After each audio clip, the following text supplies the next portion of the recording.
Bal yusanu tasmiyatu suktin balago zamana nabhiruhi disunatkeun lamun aya budak nu kaguguran kudu dingaranan.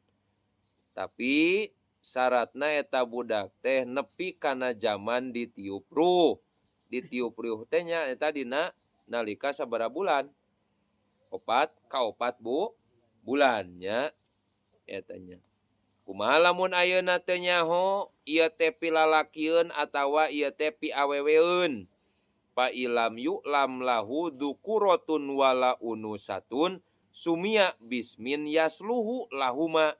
Lamun urang teu nyaho teuing lalaki teuing awewe ieu nu kaguguran teh dingaranan we ku ngaran nu pantes keur pikeun lalaki jeung awewe seperti Tolhah jeung Hindun. Tolhah kan labdiahna mah muannas tapi arimanana mah mudakar. Hindun labdiahna ayeuna mudakar tapi maknana mah muannas kitu be geus.